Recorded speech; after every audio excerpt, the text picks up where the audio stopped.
안녕하세요. 관계마스터입니다.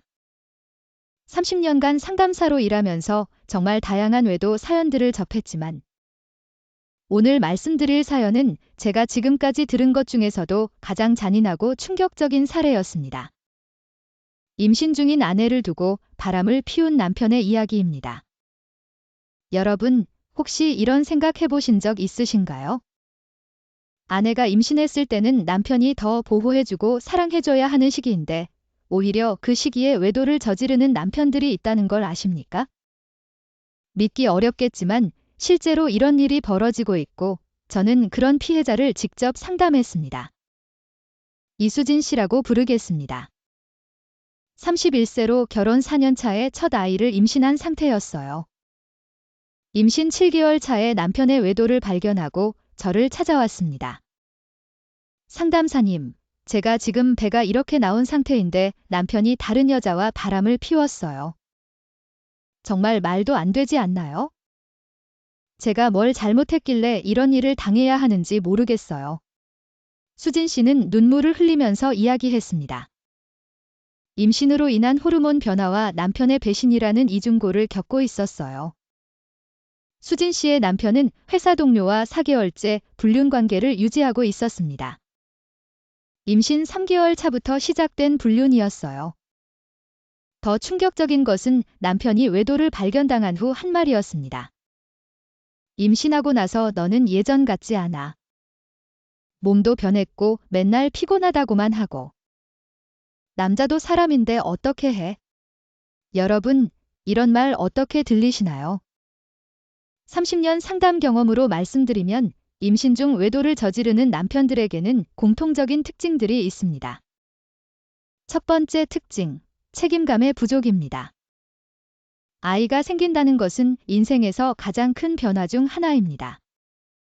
하지만 이런 남편들은 그 무게감을 감당하지 못하고 현실에서 도피하려고 합니다. 두 번째 특징, 아내에 대한 이해 부족입니다. 임신은 여성에게 신체적으로나 정신적으로 엄청난 변화를 가져옵니다. 하지만 이런 남편들은 아내의 변화를 이해하려 하지 않고 오히려 불편해합니다. 세 번째 특징, 자기중심적 사고입니다. 아내와 아이보다 자신의 욕구를 우선시합니다. 가정에 대한 의무감보다는 개인적인 만족을 추구하려고 해요. 네 번째 특징, 미성숙한 성격입니다. 어려운 상황에서 참고 기다리는 것보다는 쉬운 길을 선택합니다. 문제를 해결하려 하지 않고 회피하려고만 해요. 그렇다면 임신 중 남편의 외도를 어떻게 대처해야 할까요? 대처법 첫 번째, 우선 본인과 아이의 건강을 챙기세요. 임신 중에는 스트레스가 태아에게 직접적인 영향을 미칩니다. 분노와 슬픔은 당연한 감정이지만 그것이 건강을 해치지 않도록 주의하세요. 대처법 두 번째, 믿을 만한 지원 체계를 만드세요. 가족이나 친구들에게 상황을 알리고 도움을 요청하세요. 혼자 감당하기에는 너무 큰 일입니다. 대처법 세 번째, 증거를 수집하세요.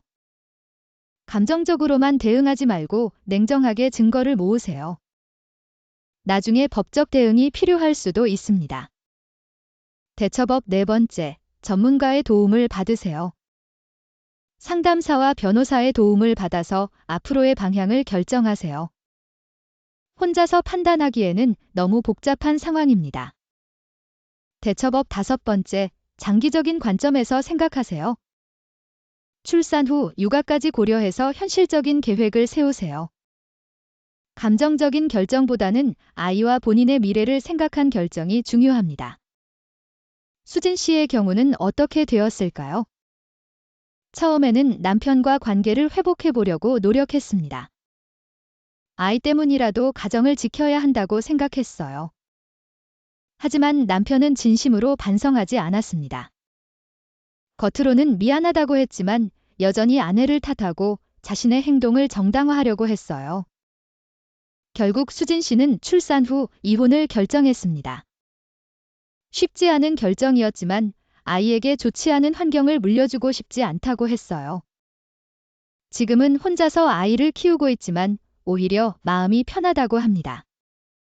남편의 눈치를 보며 살 필요가 없어졌고 아이와 함께 새로운 인생을 시작할 수 있게 되었다고 해요. 임신 중 외도를 경험한 다른 사례들도 말씀드리겠습니다. 정미영 씨는 임신 8개월에 남편의 외도를 발견했습니다. 남편은 처음에는 부인했지만 결국 사실을 인정하고 진심으로 사과했어요. 외도 상대와 완전히 관계를 끊고 상담을 받으며 변화하려고 노력했습니다. 지금은 아이도 건강하게 태어났고 가정을 회복해가고 있어요. 하지만 조심스럽게 지켜보고 있는 상황입니다. 한번 신뢰가 깨진 관계를 회복하는 것은 쉽지 않은 일이거든요. 박혜진 씨는 쌍둥이를 임신한 상태에서 남편의 외도를 발견했습니다. 더 충격적인 것은 남편이 외도 상대와 동거까지 하고 있었다는 사실이었어요. 혜진 씨는 출산 전까지는 참고 지냈지만 출산 후 바로 이혼 절차를 밟았습니다. 지금은 친정 부모님의 도움을 받아 쌍둥이를 키우고 있어요. 여러분, 통계를 보면 임신 중 남편의 외도율이 다른 시기보다 높다는 충격적인 사실이 있습니다. 그 이유는 무엇일까요? 첫 번째, 부부관계의 변화입니다. 임신 중에는 자연스럽게 부부관계가 줄어들게 됩니다. 이를 견디지 못하는 남편들이 외도를 저지르게 돼요. 두 번째, 아내의 관심사 변화입니다. 임신하면 자연스럽게 아내의 관심이 아이에게 집중됩니다. 남편에 대한 관심이 줄어든다고 느끼는 남편들이 다른 곳에서 관심을 받으려고 해요. 세 번째, 책임감에 대한 부담입니다. 아버지가 된다는 부담감을 견디지 못하고 현실에서 도피하려는 심리가 작용합니다. 네 번째, 아내의 신체 변화에 대한 거부감입니다. 임신으로 인한 아내의 신체 변화를 받아들이지 못하는 미성숙한 남편들이 있어요. 하지만 이 모든 이유들이 외도를 정당화할 수는 없습니다. 임신은 부부가 함께 겪어나가야 할 소중한 과정입니다. 어려움이 있더라도 대화와 이해를 통해 극복해야 하는 거예요. 만약 여러분이 임신 중인데 남편의 행동이 이상하다면 이런 신호들을 주의 깊게 살펴보세요. 첫 번째 신호, 아내와의 대화를 피합니다.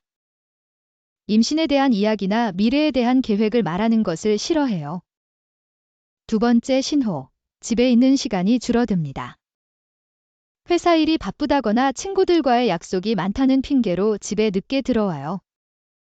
세 번째 신호, 스마트폰을 감춥니다. 예전보다 스마트폰을 숨기려 하고 메시지나 전화에 예민하게 반응해요. 네 번째 신호, 아내에게 짜증을 자주 냅니다. 사소한 일에도 화를 내고 아내의 임신 증상을 이해하지 못해요.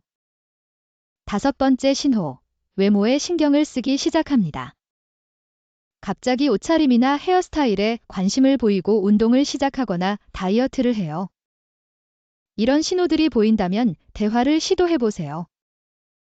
임신으로 인한 변화에 대해 솔직하게 이야기하고 서로의 마음을 나누는 시간을 가져보세요. 하지만 대화를 거부하거나 의심스러운 행동이 계속된다면 더 적극적으로 대응하셔야 합니다. 여러분, 기억하세요. 임신은 여성 혼자만의 일이 아닙니다. 부부가 함께 겪어야 할 소중한 과정이에요. 진정한 남편이라면 아내가 가장 힘들어할 때 더욱 사랑하고 보호해줘야 합니다. 그것이 진짜 남자의 모습이고 진짜 아버지의 모습이에요. 만약 여러분이 이런 상황에 처해 있다면 혼자 견디려 하지 마시고 반드시 도움을 요청하세요. 아이와 여러분 자신을 위해서라도 올바른 선택을 하시기 바랍니다. 다음 영상에서는 외도 후 관계 회복과 이별 판단 기준에 대해 말씀드리겠습니다. 언제 용서하고 언제 떠나야 하는지 명확한 기준을 제시해 드릴게요. 구독과 좋아요는 더 많은 분들에게 도움이 되는 정보를 전달하는 데 큰 힘이 됩니다. 관계마스터였습니다. 감사합니다.